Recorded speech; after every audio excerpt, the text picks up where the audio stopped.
Hello everyone, welcome back to yet another video and इस video के साथ साथ आपके डिफिकल्ट वर्ड्स भी खत्म होने वाले हैं। तो आप देख सकते हो कि वाई से हमने स्टार्ट किया है। स्टार्ट किया है वाई तो हमने बहुत पहले स्टार्ट कर दिया था, आई गेस लास्ट वीडियो में ही स्टार्ट कर दिया था।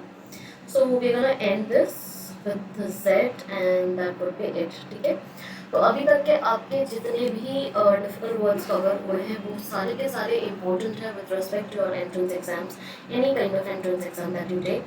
सो please take this task very very seriously. Please इन वर्ड्स को थोड़ा रिवाइज करो, थोड़ा पढ़ लो, सो दैट अलग से आपको कहीं से कुछ पढ़ने की ज़रूरत ना पड़े ना। उससे भी ज़्यादा इम्पोर्टेंट बात है कि कोशिश करो कि एक बार कुछ भी जितने भी आपके एंट्रेंस आपने सोचा हुआ है देने का, इंक्लूडिंग योर बैकअप्स, उसके लास्ट ईयर के या उससे लास्ट ईयर के पेपर्स उठा लो and try to solve the questions of vocabulary. चाहे वो सीवीटी का हो, चाहे वो सिम्बोसिस का हो, आईपीएम का हो, कोई सा भी हो, कोशिश करो एक बार वहाँ की जो वोकैबुलरी है उसको आप एक बार सॉल्व कर सको। और अब देखो after doing the whole task, सारे वर्ड्स पढ़ने के बाद देखना कि आप कितना कॉन्फिडेंटली एंड करेक्टली आंसर कर पाते हो। ठीक है, so with this we're going to mark the end of difficult words and we're going to start with root words. Root words आप already पढ़ रहे हो क्लास में, but still we are going to do it so that हम थोड़ा सा edge पा सकें इन चीज़ों में। ठीक है, then we are going to move to antonyms, synonym वगैरह वगैरह। okay, fine। तो आज का पहला वर्ड शुरू करते हैं and the first word for the day is yokel। yokel योकेल का मतलब होता है अ person who is not intelligent और इंटरेस्टेड इन कल्चर। जो बहुत ज़्यादा इंटेलिजेंट ना हो, यानी कि थोड़ा स्टूपिड सा हो, and someone who is not very interested in cultural things और एक्टिविटीज। कल्चर के बारे में ज्ञान रखना, माइथोलॉजी के बारे में ज्ञान रखना। A person who is very ignorant in a way about all this things, उसको योकेल बोला जाता है। Example, a sentence has been provided to you. Now, poor people, yokels, cloths, cannot love what is incomprehensible to them. Now, आपका task रहेगा कि आप क्लॉड्स का meaning यहाँ पे फाइंड आउट करो।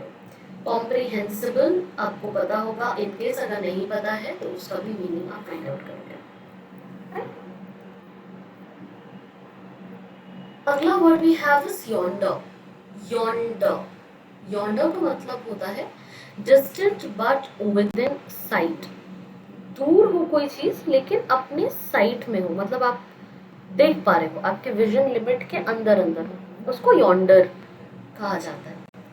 yonder he said he pointing to some distance down the river, मतलब कि रिवर थोड़ा डिस्टेंस पे होगा बट दिख रहा होगा, उसके लिए उससे you use this word yonder। ठीक है, next of we have is yore. Yore yore का मतलब होता है ना, yore is very similar, it sounds very similar to your, YOUR वाला योर। ठीक है, होमोफोन्स हैं, सुनने में सेम है बट वर्ड्स के स्पेलिंग्स एंड मीनिंग्स अलग है। ठीक है, तो कंफ्यूज मत होना। दिस इज योर YORE वाला। इसका meaning is time long past. कोई ऐसा पास्ट टाइम जिसको गुजरे बहुत वक्त हो गया है या समथिंग, उसको आप योर कहते हो। Your, long ago, generally used in the expression of your formerly once upon a time। ठीक है,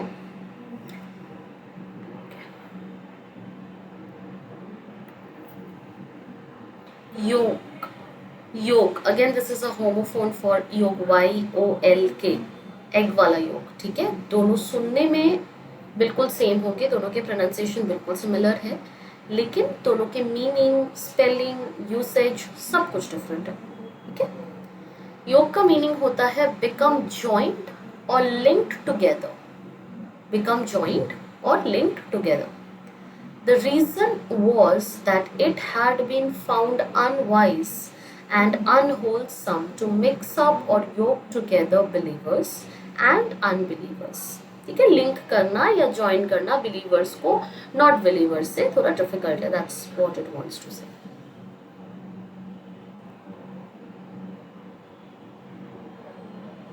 okay, now this is a common word. ये डिफिकल्ट वर्ड में एक्चुअली फॉल करता नहीं है, बहुत ही सिंपल सा वर्ड है, यर्न करना।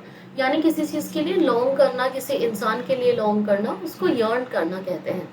ये आपने कई बार सुना होगा एंड यूज भी करा होगा। It doesn't really come under difficult words, but still अगर आपको इस वर्ड, आपने ये वर्ड कभी सुना नहीं है, यूज नहीं करा है, तो प्लीज राइट दिस डाउन। इसका मीनिंग है डिजायर स्ट्रांगली और परसिस्टेंटली, किसी चीज के लिए लॉन्ग करना, कोई चीज चाहना बहुत लॉन्ग टाइम से। Now and then there is an extreme individualist who yearns to go through life absolutely unmolested, single, fine. ठीक है, you can yearn for someone, किसी इंसान के लिए आप yearn कर सकते हो, किसी चीज़ के लिए आप yearn कर सकते हो। जैसे यहाँ पे जो मैंने पिक्चर डाला हुआ है, the everyone is yearning for money, dollars, ठीक है। सो yearn can be used for multiple purposes, ऐसा नहीं किसी चीज़ के लिए, for any person also you can use. Long का ही सिनोनिम है yearn, ठीक है। बोलते हो ना लॉन्गिंग फॉर समथिंग, तो I am yearning for something is a better word, synonyms are. Next up we have is zany. Zany meaning ludicrous or foolish. LUD, lud का मतलब होता है प्लेफुल होना, ठीक है, मतलब मजाक मस्ती वाला, ठीक है, फनी होना। Style, pleasantly earnest overall, an occasion displayed his goofy and zany side, मतलब वो मस्ती मजाक वाला, स्टूपिड वाला साइड, यू नो, वो उसको कहा जाता है zany.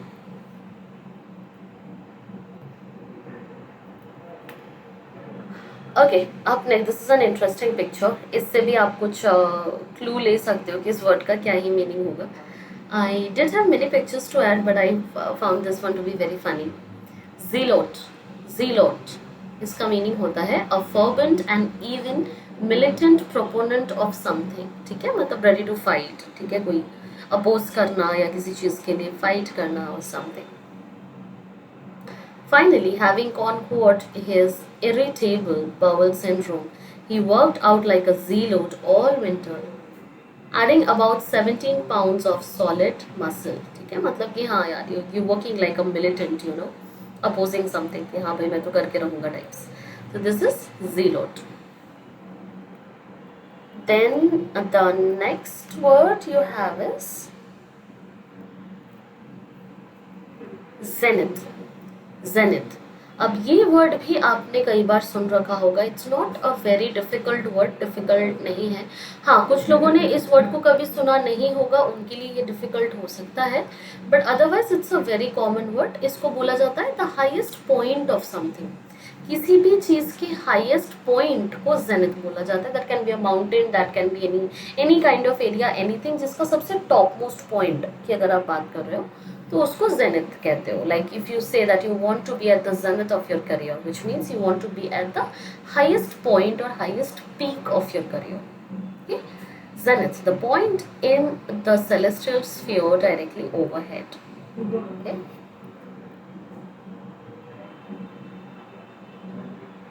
Zephyr. Zephyr, it's a very very very beautiful word. Please इस वर्ड को तो डेफिनेटली याद रखना, कोशिश करना आप इस वर्ड को याद रख पाओ एंड ज़्यादा से ज़्यादा यूज़ कर पाओ। This is a very good word, ठीक है। ज़फायर का मीनिंग होता है अ स्लाइट विंड। एक होता है स्टॉर्म, स्टॉर्म का मतलब होता है वो जो बहुत तेज़ वाली आंधी होती है, और एक होता है स्लाइट विंड, जो हल्की हल्की हवा चलती है ना, उसको आप कहते हो ज़फायर। इंस्टेड ऑफ सेइंग हल्की हवा चल रही है या हल्का हल्का विंड हो रहा है, उसको आप विंड ना कह के ज़फायर बोल सकते हो। And with that I can also claim कि zephyr can be considered as the synonym for wind, okay. Nor I, on the contrary, all the allusions to the winds are of the gentlest kind, balmy zephyrs, whispering breezes, and so forth. Again, breeze, wind, ये सारे के सारे इसके synonyms में count हो जाएंगे, ठीक है। तो आप साइड बाय साइड लिखते भी रहो कि हाँ इसके synonyms, one word synonyms इसके ये वर्ड्स हो सकते हैं। Fine, that's going to be useful for you. And then you have zeal. Zeal, अब ये तो बहुत ही कॉमन वर्ड है, कुछ स्टूडेंट्स होंगे जिनको ये वर्ड नहीं पता होगा। ज़ील का सिंपल सीधा साधा वन वर्ड में मीनिंग होता है एंथुसियाज्म, किसी चीज़ को करने की, किसी चीज़ को कुछ भी एक्टिविटी करने की आपकी जो ईगरनेस या एंथुसियाज्म या एक्साइटमेंट होती है। फॉर एग्जाम्पल अगर आप कहीं घूमने जा रहे हो तो उसकी जो आपकी एंथुसियाज्म होती है उसको आप ज़ील कह सकते हो। आप अपने करियर में बहुत ज़्यादा सक्सेसफुल होना चाहते हो, उसके लिए you can use this word zeal. Zeal is बहुत स्ट्रॉन्ग डिज़ायर या ईगरनेस, एक्साइटमेंट, उसी को ज़ील कहा जाता है। ठीक है, ये सारे अगेन आपके सिनोनिम्स की तरह वर्क करेंगे। While many states, particularly in the West, have non-restrictive gun laws, Arizona's zeal for weapons has often made headlines. ठीक है? And that should be it for the day. यहीं तक आपका लास्ट आज का टास्क था। ठीक है, I hope these words are new and useful to you. Please इसके बाद अपना टेस्ट अटेम्प्ट करना और कोशिश करना कि नए नए सेंटेंसेस को आप और ज्वाइन कर सको। अपनी तरफ से 2-2 सेंटेंसेस यूज़ करो एंड प्लीज़ चेक कि आप कितने करेक्ट कर पा रहे हो टेस्ट में। ओके, एंड नेक्स्ट वाले वीडियो से we are gonna start with root words. Root words finish करने के बाद we are gonna move to antonyms and synonyms. ठीक है, so that is it for the day. See you in the next video. Bye bye.